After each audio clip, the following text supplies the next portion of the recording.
Now, I looked at one with you for graphing that had a lot of fractions involved in it. So I want to look at one with substitution as well. But I want to stress to you that what I'm going to do here is the same thing that I did to work with the fractions in graphing, and that is just get rid of them first. Because if I can get rid of the fractions for whatever I'm going to try to do, it's going to make things easier.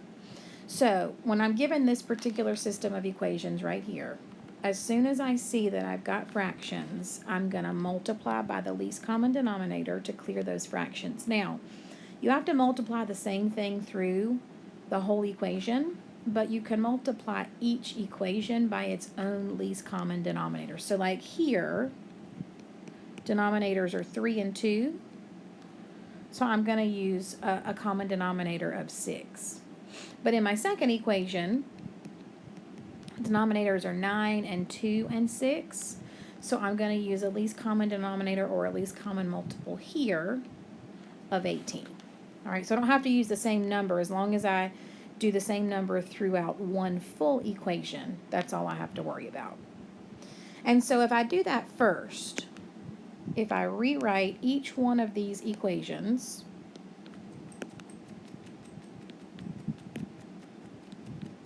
without fractions, right? So just looking at what would happen here if I simplified.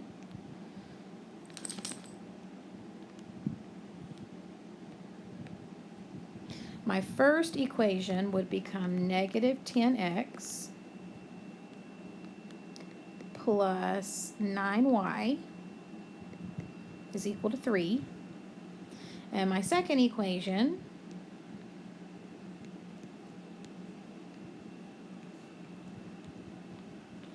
would become 10x minus 9y is equal to negative 21. So now I can pick whichever one I want to solve for a variable, right? These are going to be pretty much equal in terms of how difficult it's going to be to solve. So I'm just going to take this first equation and I'm going to solve it for y. So I'm going to add 10x to both sides. And then to get y by itself, I'm going to divide everything by 9. And that will tell me that y is equal to 10 over 9x plus 3 over 9. Now, 3 over 9 will simplify, but because I'm about to plug it into the other equation for right now, I'm going to leave it because it may be easier to work with in this form where everything has the same denominator.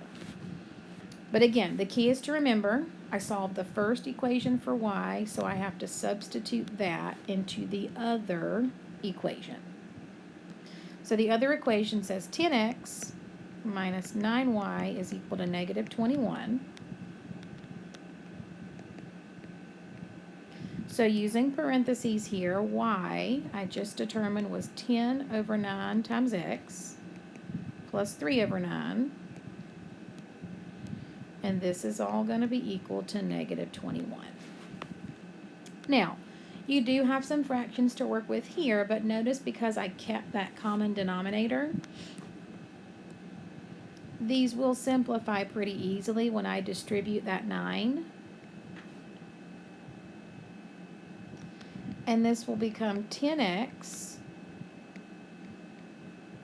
minus 10x minus 3 is equal to negative 21. All right, and just in case it's difficult for you to see that step, right, all I did here, I went ahead and kind of simplified first, but if you wanted to go ahead and multiply first, if that's easier for you to see, then basically you would have negative 90x over 9, and you would have negative 27 over 9, right? If you went ahead and distributed that without simplifying first, but notice negative 90x over 9 would be negative 10x, and negative 27 over 9 would be negative 3. And then notice what's going to happen here. 10x minus 10x is 0.